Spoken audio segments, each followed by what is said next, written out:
Vamos aos números da partida, só para o torcedor ter uma pequena ilustração do que foi o volume de jogo da Ponte no segundo tempo. No total, a Ponte finalizou 18 vezes, só que só 6 para o gol, defendido aí pelo Gustavo, goleiro do Criciúma. 8 escanteios para a Ponte contra 3 do Criciúma. Posse de bola 55 para a Ponte, 45 para o Criciúma. Vamos ver no segundo tempo só. No segundo tempo foram 62% de posse de bola para a Ponte e finalizações foram 11 contra 2. Isso explica um pouco, na parte teórica, do que foi o jogo. A Ponte melhorou no segundo tempo, mas não o suficiente para, pelo menos minimamente, empatar o jogo. O que determinou a derrota foi a atuação do time no primeiro tempo. Muito aquém do necessário. O time voltou a repetir todos os erros cometidos em Salvador.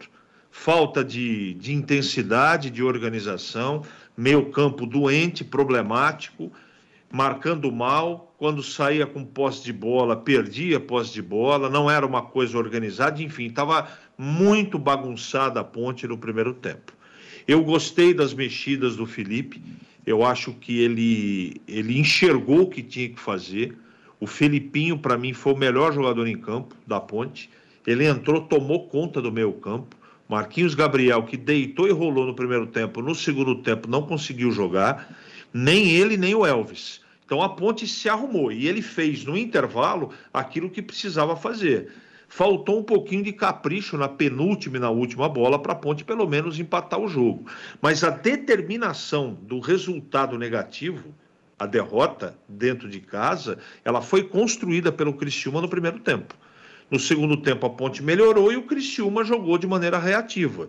No primeiro tempo, o Criciúma jogou marcando saída de bola, um pouco mais avançada com as suas linhas, mas no segundo tempo, o Tencati usou da estratégia, botou o resultado embaixo do braço e acabou se favorecendo pela ansiedade, por muitas vezes pela afobação da Ponte, falta de tranquilidade, e está levando para Criciúma mais uma vitória, a segunda em 2 partidas do Criciúma, que é um belo time, bem treinado, com valores individuais muito interessantes, mas, de novo, vou dizer que, como aconteceu em Salvador, o primeiro tempo da Ponte foi irreconhecível, e isso, para mim, determinou a derrota.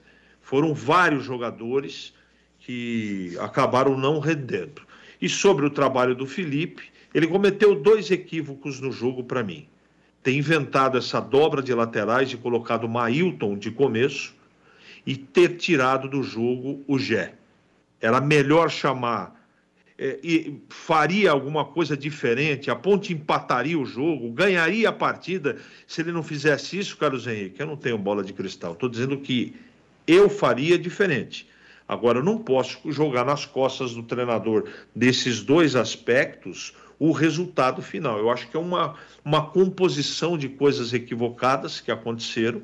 Ele melhorou o time no segundo tempo, mas eu não teria tirado o Gé, principalmente porque era nítido que o Criciúma ia abaixar suas linhas e ia precisar de um cara grande lá na frente, para pelo menos jogar no chuveirinho, para tentar um gol de cabeça para empatar o jogo. De qualquer maneira, primeiro tempo ruim, segundo tempo melhor, mas não melhorou o suficiente, como aconteceu em Salvador, né? O time também melhorou lá, mas não foi suficiente para a Ponte minimamente empatar o jogo. Dá para discutir o resultado?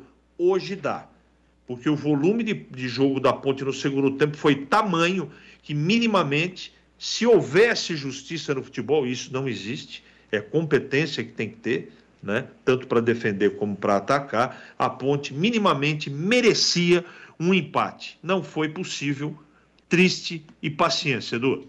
Olha, o seu palpite